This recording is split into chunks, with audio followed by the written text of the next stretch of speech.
Hey, what's up guys? It's Lucas and you're watching Fine Tuning, and today we're going to be checking out this guitar.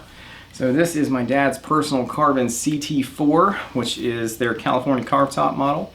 Now Carvin is now Kiesel guitars, so it's more or less the same company. It's just that Jeff Kiesel took over, and so he just decided to go ahead and change the name to Kiesel guitars.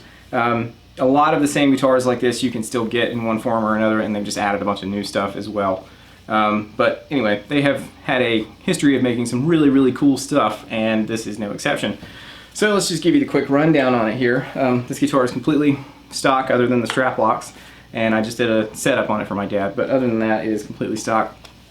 So it has Carvin's, I guess they're the C22 pickups, I'm pretty sure. They're pretty hot. It does have a volume, and then there's a coil split on the tone control with a three-way toggle. The guitar is made of mahogany back and mahogany neck with a solid maple cap, in this case with the gold top on it. And then it's also got an ebony fingerboard with abalone block inlays, which are just gorgeous, I think. You can't really see how beautiful the fingerboard and the inlays are on the camera, but I mean it's a very high-end looking and feeling instrument. Also has these Brazil locking tuners, which is awesome. I think all guitars should have locking tuners because it just makes string changing so much easier and so much faster. But anyway, and of course it's a string through body here with an adjustable, kind of tune-o-matic type bridge. But that's pretty much it. So let's just give you a quick rundown of the signal chain today. You can see I have lit up on the shelf here my Hughes & Kettner Black Spirit 200, so all the tones are going to be coming from that. Some reverb and delay as well when it's applicable. And I'm running the Hughes & Kettner into two Hughes & Kettner 112 cabs over here. One of them is a TS112 with a cream back, and the other one is a TM112 with a vintage 30. And so I'm going to kind of blend those in to get sort of the best of both worlds. Really digging this setup right now.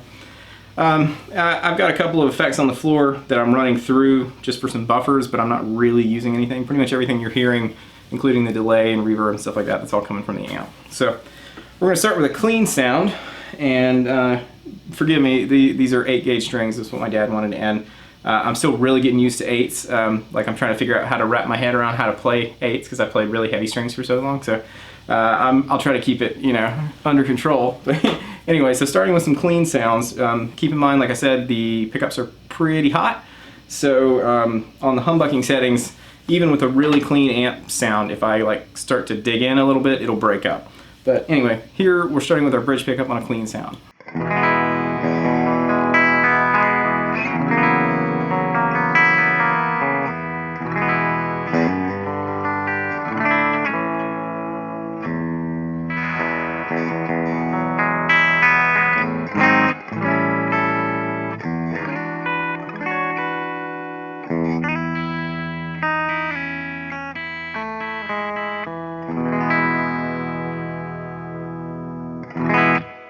And then here's that bridge pickup split, so it's I can pick a little harder now. It won't break up quite so much.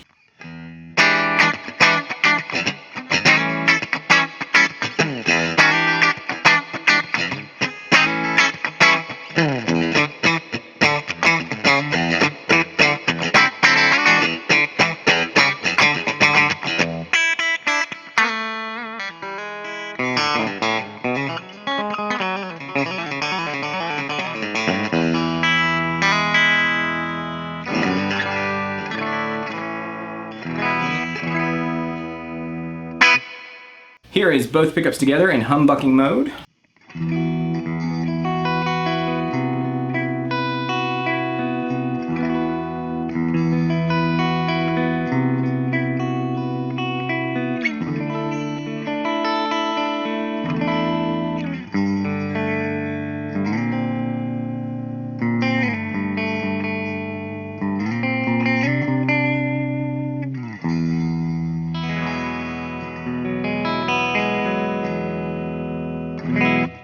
And then here's the middle position with both pickups split.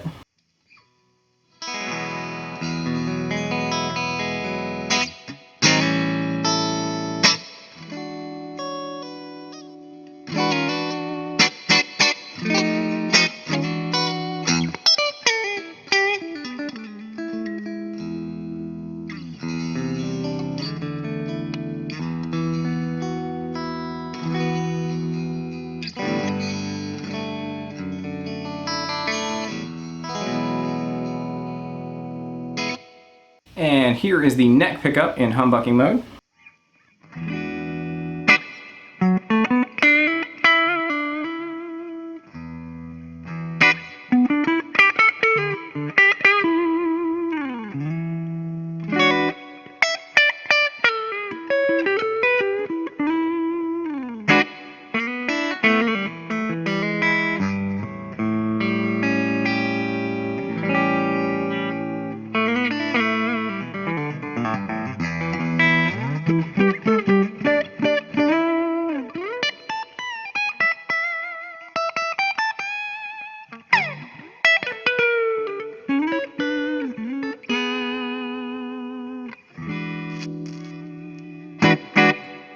And here's the neck humbucker split.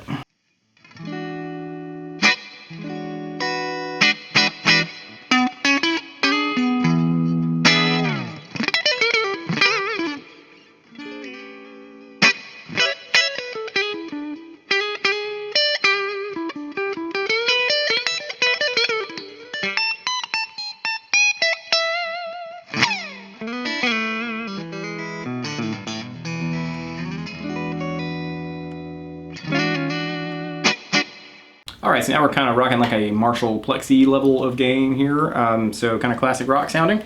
And we're back on our bridge humbucker, and now that you kind of know like what the pickups do, I'm just going to kind of cycle through them, and you'll see, you know, when I pull the switch up to split the coils or something like that. But anyway, we're starting on our bridge humbucker in full humbucking mode. It sounds like this.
Alright, so as I'm going through, I'm kind of like, you know, just checking the guitar out the same way you are as you're listening to it here. So, well, first of all, the guitar, like, plays fantastic. I mean, it is just, like, effortless to play, and the neck profile is wonderful. It's, like, a little skinnier, but not, like, real skinny, and it has, like, a nice, I don't know, fullness to it, but not in an obtrusive way. It's just, it's a very comfortable guitar to play for me, and it fits right up under my arm here, and just, I don't know, I think that's great.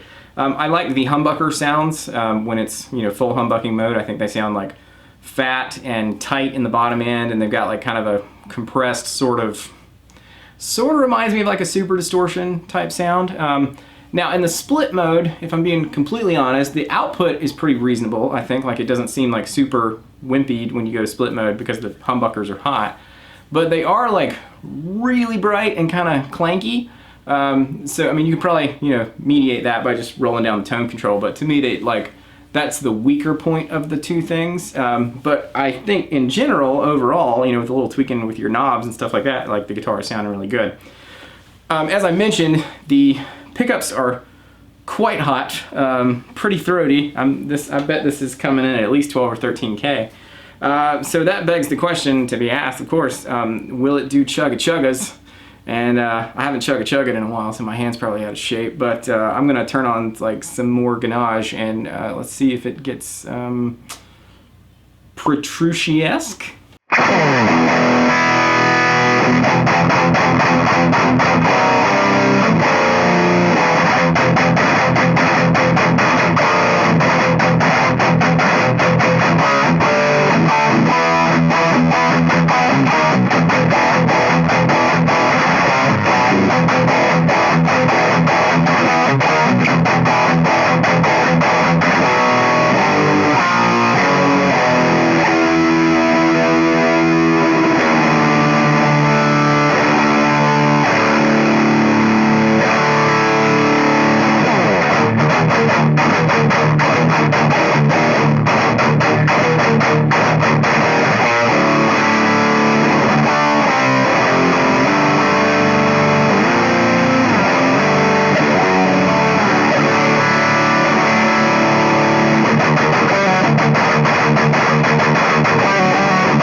So yeah, the answer to that question is yes, it absolutely will get Petrucci-esque and nasty sounding.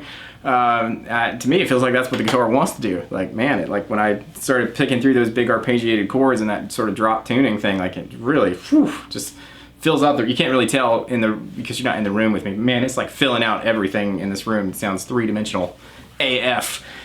So yeah, I guess now I'll switch over and do some lead sounds. Just kind of basically the same sound we just had with a little bit more gain. I'm going to add some delay just because that's how I like to play leads. Maybe I'll kick on the wah pedal or something while I'm at it.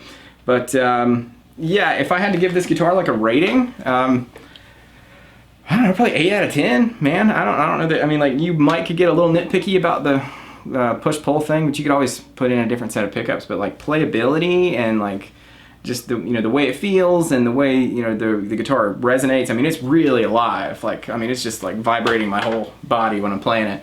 And it's very comfortable to play sitting down like this, or if you've got it on a strap and standing up, it just sits really nice. Like, it's hitting a lot of those PRS-y type things for me, but in a slightly different way. It's like, to me, it feels like a weird culmination of like PRS and like if you took some of the kind of more modern Ibanez shreddy type things and kind of like put a little bit of that feeling into a PRS, like it would come out to something like this. So I'm really liking it a lot. I think it sounds awesome. But anyway, I'll play you out with some lead sounds and just flip through the pickup settings and stuff like that. But thank you guys so much for watching. If you enjoyed this, please click like, subscribe, ring the bell for notifications. You can go down to the description. You can buy me a coffee if you'd like, which I always appreciate. And until next time, I'll catch you later.